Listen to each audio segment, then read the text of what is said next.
अस्सलामुअलैकुम everyone, welcome to my new video. उम्मीद करती हूँ आप सब ठीक होंगे, खैर खैरियत से होंगे। आप देख रहे हैं कि मैं रोटियां बना रही हूँ, लेकिन ये मैं बहुत ख़ास रोटियां बना रही हूँ। मैं आपको असल तरीका बताऊँगी कि कैसे बनाई जाती हैं देसी घी की रोटियां, देसी घी का पराठा कैसे बनाया जाता है। और ये इतना टेस्टी था, इतना टेस्टी था कि जो लोग देसी घी को इवन पसंद नहीं भी करते, उन्हें भी खाने में बहुत मज़ा आएगा। और इतनी सॉफ्ट, इतनी मज़े की, इतनी टेस्टी बनती हैं। और मतलब एक तरीका होता है कि देसी घी से कैसे रोटियां बनाई जाएं। नॉर्मल पराठे की तरह इसको पकाया नहीं जाता। नॉर्मल तो हम घी पकाते हैं पराठे को बाकायदा, लेकिन इसकी एक ट्रिक होती है, मैं आपको भी बताती हूँ। सबसे पहले मैंने सिंपल सी बॉल्स बना के उसके बाद मैंने ऐसे अंदर देसी घी में लगा रही हूँ। देसी घी लगाने के बाद रोटी को अच्छी तरह से बेल के बड़ा कर लें।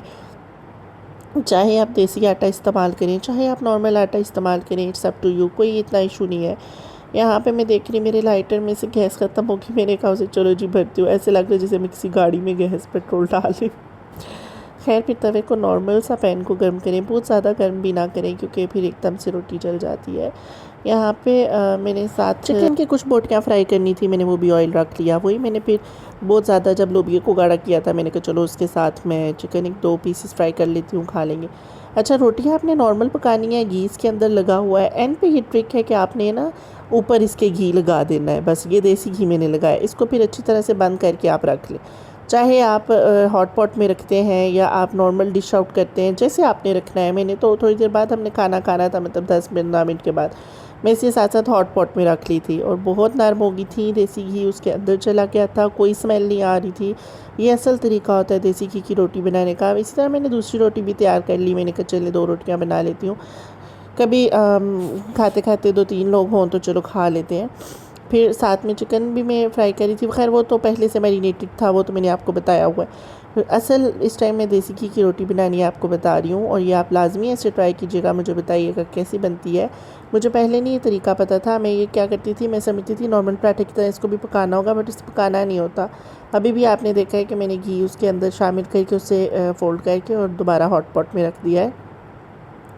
इस तरह से अगर आप कभी पकाएं तो बहुत टेस्टी बनती है। जो लोग देसी घी नहीं खाते, ख़ास तौर पे उन लोगों के लिए आप खाना शुरू कर देंगे। और ये नरम थी, सादी सी गज़ा थी, और किसी भी सालन के साथ आप खाएं, चाय के साथ खाएं और सालन के साथ खाएं, जैसे भी। यहाँ पे फिर मैंने कहा चलो थोड़ी सी चाय भी बना लेती हूँ, इस टाइम चाय का भी मूड हो रहा था।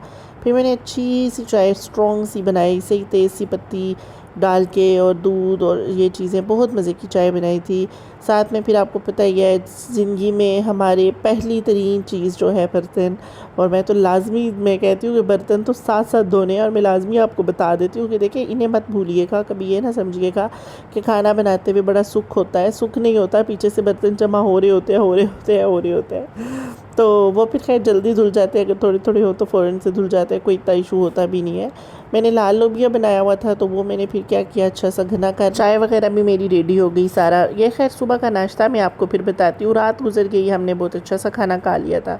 सुबह मैं बहुत अच्छा एक सैंडविच बनाती हूँ, इसमें मैं इतना ऑयल भी यूज़ नहीं करती, और एक बहुत हेल्दी सा था। साथ में मैंने 3 to 4 डेट्स भी ऐड कर ली थी कि अगर आप हेल्दी नाश्ता करवाना चाहते हैं किसी को या करना चाहते हैं। आप देखें, वही पैन है, उसी के ऊपर मैंने थोड़ा सा घी शामिल किया। ये नॉर्मल घी था जो डालडा यूज़ होता है नॉर्मल, जिसमें आप नाश्ता बनाते हैं। तो बस मैंने एक एग फ्राई करना था, 2 ब्रेड्स के पीस मुझे चाहिए थे, और एक चीज़ का स्लाइस चाहिए था। और बहुत अच्छा सा ये सिंपल सा रेडी हो जाता है। अगर तो आपके पास चीज़ नहीं भी है तो कोई बात नहीं। मैंने आपको बताया था ना कि मैं आपको नाश्ता बनाना भी बताऊंगी। इस टाइम बहुत मुश्किल होता है मेरे लिए कि मैं रिकॉर्डिंग भी करूं और साथ साथ इसको कैप्चर करूं, लेकिन फिर भी मैं ट्राई करती हूँ कि चलो कभी ना कभी कर ही लूँ।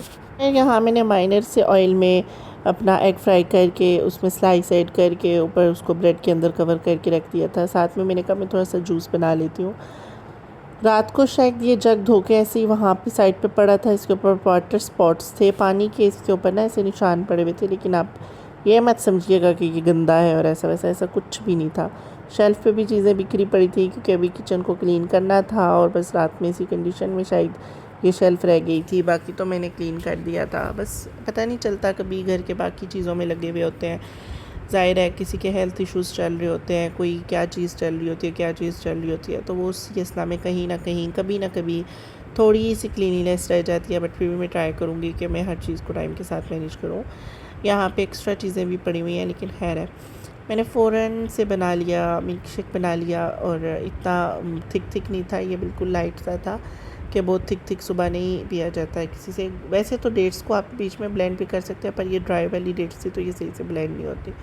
यहाँ पे मैंने फिर नाश्ता वगैरह भी सर्व कर दिया। सुबह बहुत मुश्किल हो रहा होता है सारा कुछ, लेकिन बखूबी हो जाता है, अल्लाह का शुक्र है। इसी के साथ मैं वीडियो को एंड करती हूँ। अपना बहुत ख्याल रखिए। अल्लाह हाफिज़।